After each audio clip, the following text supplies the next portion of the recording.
Hello everyone, welcome back on my channel. So 12th class मैं आपके सामने फिर हाजिर हूँ बिजनेस स्टडी की एक और नई वीडियो के साथ। जैसा कि आपको पता है, बिजनेस स्टडी में लास्ट क्लास में हमने कंप्लीट कर लिया था चैप्टर नंबर 3 को। होप आपने चैप्टर नंबर 1, 2 एंड 3 की वीडियोस देख ली होंगी। अगर आपने अभी तक वो वीडियोस नहीं देखी हैं तो फटाफट से प्लेलिस्ट में जाएँ और देख लें।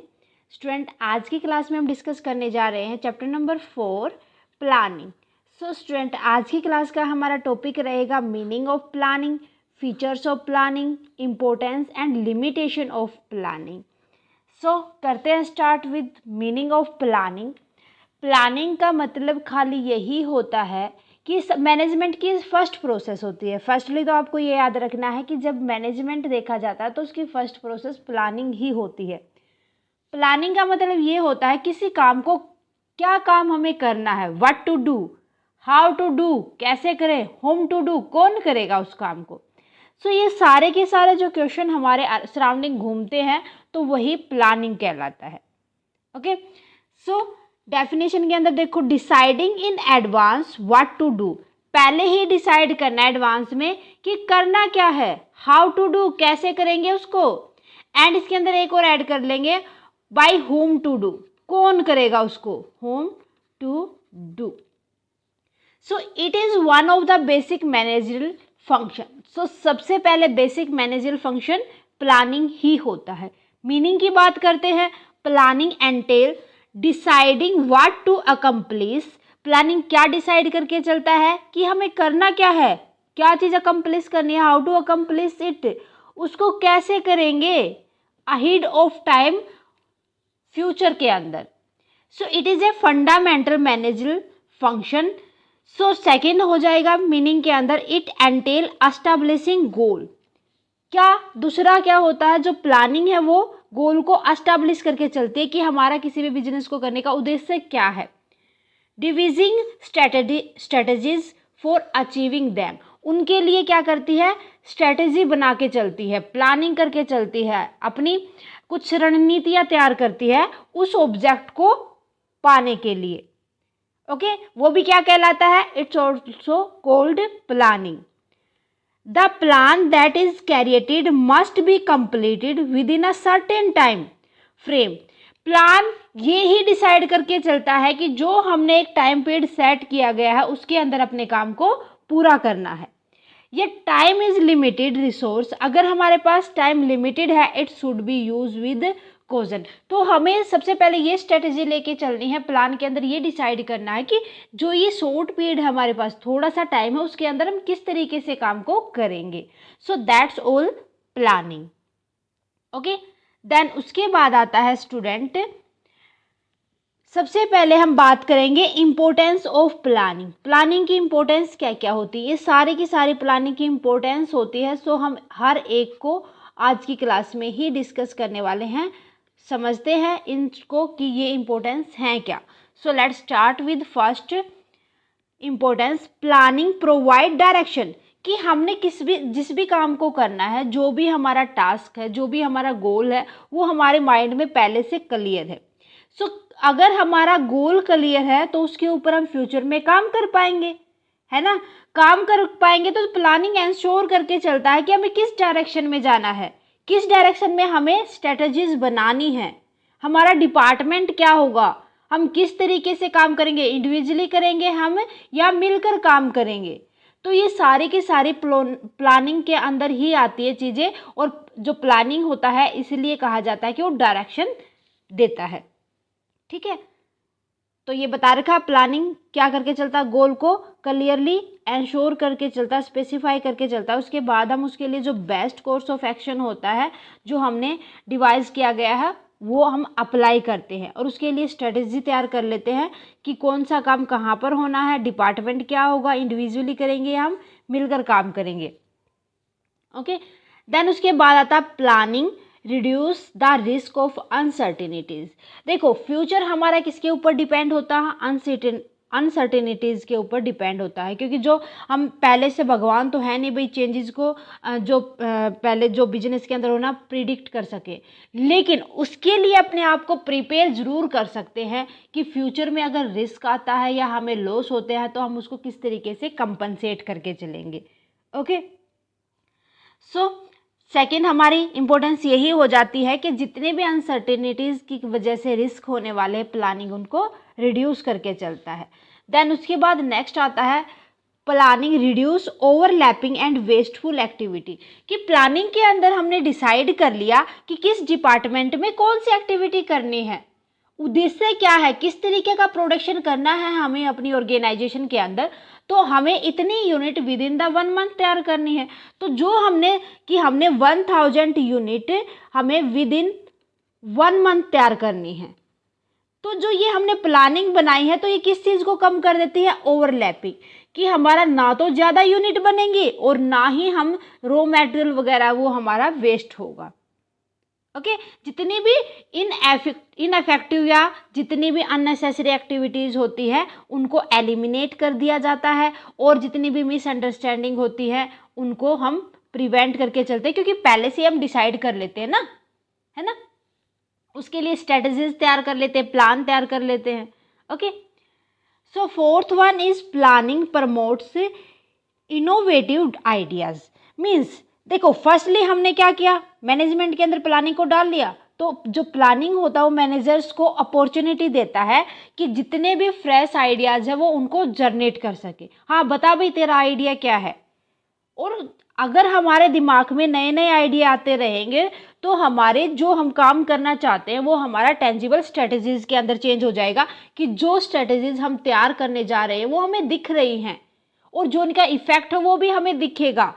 सो जो हमें डायरेक्शन अच्छी मिलेगी तो फ्यूचर में जो एक्शन होंगे वो भी अच्छे से होंगे, और जो हमारी कंपनी है, जो वो हमारी ऑर्गेनाइजेशन है उसको ग्रोथ करने में हेल्प करेंगे और उसकी प्रोस्पेरिटीज को बढ़ाएंगे।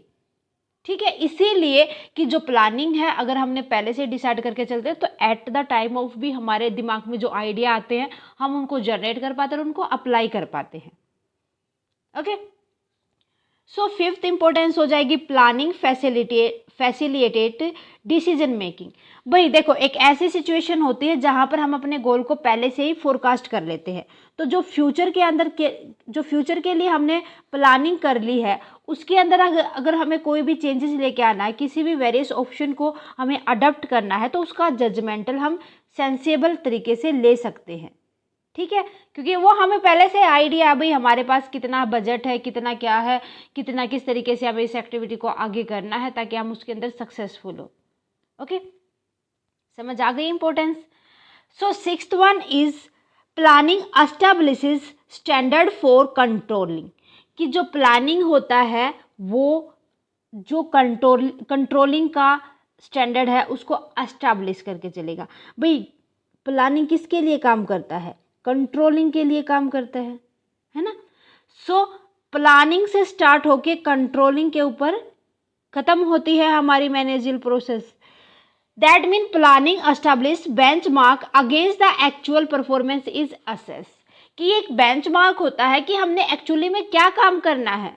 सो as the result planning is must for controlling, कि जो प्लानिंग होगा तो इन सब का रिजल्ट क्या आएगा कि जो प्लानिंग है वो कंट्रोलेबल है, कंट्रोलिंग करके चलता है। ठीक है, ओके। सो उसके बाद आती है फीचर्स। इंपॉर्टेंस के बाद हम बात करेंगे फीचर्स की, हर एक फीचर को हम डीपली पढ़ेंगे। देखो भाई, let's start with first feature. So planning focus on achieving objective, कि प्लानिंग के अंदर पहले से ही जो गोल है उसको फोरकास्ट कर लिया जाता है, उसको डिसाइड कर लिया जाता है, और उसके ऊपर क्या क्या उनकी स्ट्रेटेजी है, क्या क्या उनके प्लान है, ये सब पहले से ही तैयार कर लिया जाता है। तो इसका मतलब क्या होगा, जो हमने गोल सेट किया है हमारी ऑर्गेनाइजेशन का, तो प्लानिंग उसी को पूरा करने के लिए, उसी के जो हमारा ऑब्जेक्ट है ऑर्गेनाइजेशन का उसको पूरा करने के ऊपर ही तो टोटल फोकस करके चलेगा, है ना। क्योंकि उनके माइंड में क्या रहेगा कि हम भाई कितना प्रोडक्शन, किस चीज़ का प्रोडक्शन करने जा रहे हैं अपनी ऑर्गेनाइजेशन के अंदर। जो उनका प्रोडक्शन है, जो उनका गोल है प्रोडक्शन का, मान लो उनका गोल है 10,000 यूनिट कंप्लीट करने का, तो उसका फोकस कहाँ पर रहेगा, इन 10,000 यूनिट के ऊपर। क्लियर है। सो नेक्स्ट आता है इसके अंदर, planning is a primary function of management, कि सबसे पहला फंक्शन होता है कि सबसे पहले हम क्या करके चलते हैं, प्लानिंग ही तो तैयार करके चलते हैं। अगर हमने किसी भी ऑर्गेनाइजेशन का गोल सेट नहीं किया, मान लो कोई भी आप बिजनेस स्टार्ट करने जा रहे हो, मान लो आपने पेन का बिजनेस स्टार्ट किया है, तो आपका उद्देश्य पता ही नहीं क्या है कि आपको करना क्या है, तो करोगे क्या, कुछ नहीं कर पाओगे। सो प्लानिंग होता है जो प्राइमरी फंक्शन होता है, सबसे पहले जो मैनेजमेंट के अंदर डिसाइड किया जाता है। Okay, planning is pervasive. Planning का मतलब क्या, परवेसिव का मतलब क्या होता है, ये हर टाइप के ऑर्गेनाइजेशन के अंदर के लिए और हर टाइप के डिपार्टमेंट के लिए, हर टाइप के लेवल के ऊपर ये हर जगह पर लागू होता है। प्लानिंग जरूरी नहीं कि टॉप लेवल के द्वारा की जाती है, प्लानिंग एम्प्लॉयज़ के द्वारा भी की जाती है, मिडिल मैनेजमेंट के द्वारा भी की जाती है, छोटे ऑर्गेनाइजेशन के द्वारा भी की जाती है, बड़ी ऑर्गेनाइजेशन के द्वारा भी की जाती है, परचेज डिपार्टमेंट भी करके चलता है, फाइनेंस डिपार्टमेंट भी करके चलता है। तो ये हर जगह पर लागू होती है, ना ही एक स्पेसिफिक डिपार्टमेंट के लिए, एक स्पेसिफिक ऑर्गेनाइजेशन के लिए। Planning is continuous. भाई ये नहीं होता कि प्लानिंग हमने एक बार कर ली सो वो जब तक हमारा बिजनेस चलेगा तब तक के लिए कर ली ना, जब भी नीड होगी बिजनेस को हमें प्लानिंग करनी पड़ेगी।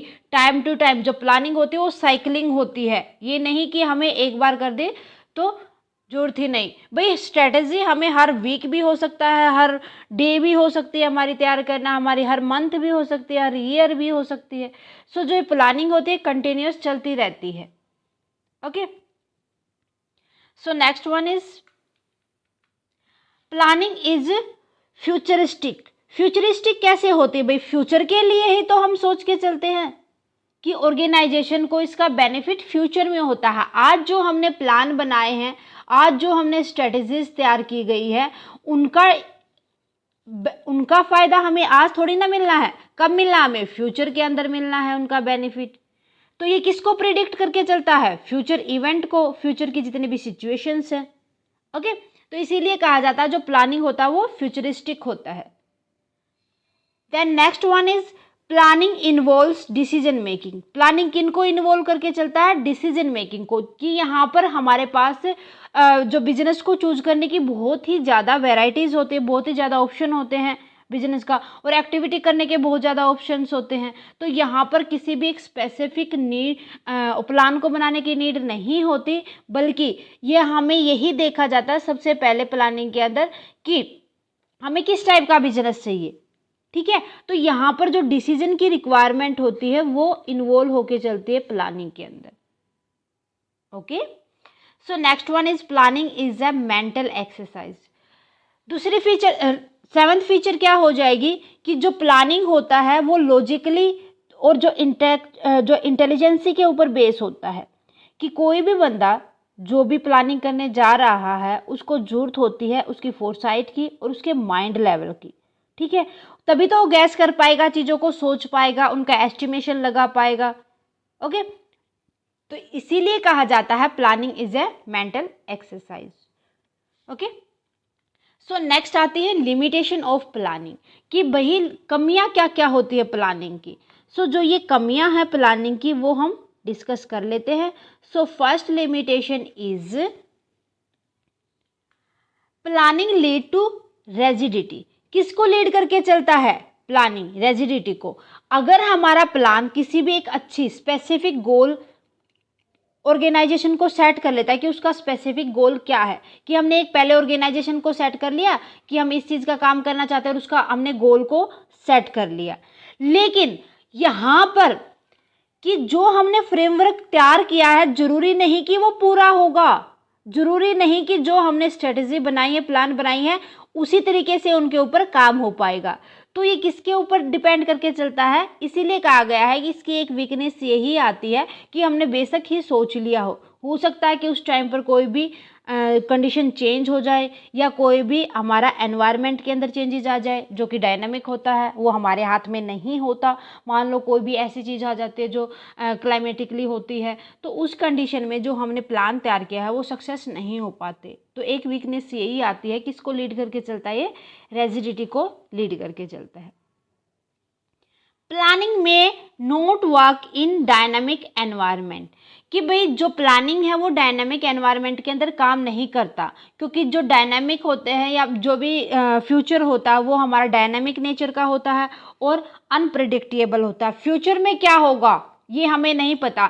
अरे प्लानिंग तो खाली एंटीसेप्टिंग है कि फ्यूचर इवेंट अगर कोई भी रिस्क आता, कोई भी लॉस आता, तो उस टाइम पर हम उसको कवर अप कर सके।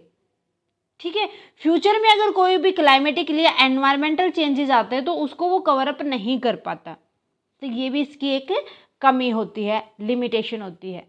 Next one is planning reduces creativity. भाई हमने पहले तैयार कर लिया अपने प्लान जो हमें करना है, तो लेकिन उस टाइम पर क्या होता है, हम कोई भी क्रिएटिविटी करना चाहते हैं, जब हमारा फाइनली कोई भी चीज़ डन होती है उस टाइम पर अलग होती है, जो हमने सोचा है वो अलग होती है ना। तो जब हम उसको एग्जीक्यूट करने जाते हैं अपने प्लान को, तो हो सकता है कि वो प्लान कई बार अलाउ ना करे डिपार्ट करना। तो यही इसकी एक लिमिटेशन आती है कि ये क्रिएटिविटी को कम कर देता है। Okay, planning involve huge cost. भाई जब हम प्लानिंग क्या करते हैं, फ्यूचर को फोरकास्ट करके चलते हैं, फ्यूचर के लिए कुछ ना कुछ बजट कर लगा के भी चलेंगे। तो जब हम प्लानिंग करने चाहते हैं तो उसी टाइम पर हमें एज ए बजटरी तो हमें ह्यूज कॉस्ट की ज़रूरत होती है, ह्यूज पैसे की ज़रूरत होती है। तो जो वो पैसा होता है वो उस टाइम पर ऑर्गेनाइजेशन की कॉस्ट को बढ़ा देता है। एक ये भी इसकी लिमिटेशन होती है। ठीक है, जब हम इसको फॉर्मुलेट करने चलते हैं तो हमें बहुत ज़्यादा इसके ऊपर फाइनेंशियल इन्वेस्टमेंट करनी पड़ती है। ठीक है, क्योंकि हर एक स्ट्रेटेजी को साइंटिफिक कंप्यूटेशन की ज़रूरत होगी और जिसके ऊपर बहुत ही ज़्यादा पैसा लग जाता है। तो कई बार ये गेन को भी कवर अप नहीं कर पाता, गेन के अगेंस्ट होता है, मीन्स ये हमें लॉसेस की तरफ भी लेके जा सकता है। Okay, so next one is planning is time consuming. भाई जो प्लान हम बना के चलते हैं कि बहुत सारी फैक्ट्री तो ऐसी होती है जिनकी बहुत ही लंबी प्रोसेस होती है, कोई भी अगर उनको एक्टिविटी करनी पड़ती है, ऑपरेशंस करने पड़ते हैं, तो वो बहुत ही ज़्यादा टाइम लेते हैं, बहुत ही ज़्यादा लंबे होते हैं। तो उसके लिए जो हमने प्लानिंग की है वो भी टाइम कंज्यूमिंग होगी, टाइम तो वो भी लेगी ना। तो इसीलिए एक इसकी लिमिटेशन ये भी आती है कि planning is time consuming. Planning does not guarantee success. वही गारंटी नहीं देती प्लानिंग, हमें बताया है मैंने आपको कि ये खाली एंटीसेप्टिंग होती है, कोई भी सक्सेस होने की ये गारंटी नहीं देती। हो सकता है कि हम उस टाइम पर जो हमने प्लान बनाए हैं, स्ट्रेटेजी बनाई है, उनको अच्छी तरीके से इम्प्लीमेंट कर सके। हो सकता है कि जो हमारा इम्प्लीमेंटिंग है वो गलत भी हो जाए। ठीक है, बस ये खाली क्या करके चलता है, फोरकास्ट करके चलता है। इसीलिए कहा जाता है कि जो प्लानिंग है वो हमें सक्सेस होने की गारंटी नहीं देता, खाली एंटीसेप्टिंग होता है। क्लियर है लिमिटेशंस? सो स्टूडेंट, ये थी हमारी प्लानिंग का meaning, future features, importance and limitation. Hope आपको अच्छे से समझ आ गया होगा। आज के लिए बस इतना ही स्टूडेंट, मिलते हैं नेक्स्ट क्लास में with new topic of this chapter. आज की क्लास कैसी लगी प्लीज़ मुझे कमेंट सेक्शन में लिख दें। क्लास में कोई भी डाउट है, कोई भी प्रॉब्लम है, वो भी मुझे कमेंट करके बताएं। क्लास अच्छी लगे तो प्लीज़ लाइक और अदर स्टूडेंट के साथ ज़्यादा से ज़्यादा शेयर करें। अगर आप चैनल पर नए हैं तो फटाफट से साया कॉमर्स क्लासेस को सब्सक्राइब कर लें, बेल आइकन को दबा लें ताकि आने वाली क्लास की नोटिफिकेशन आपको मिल सके। Thank you very much student, bye bye and take care.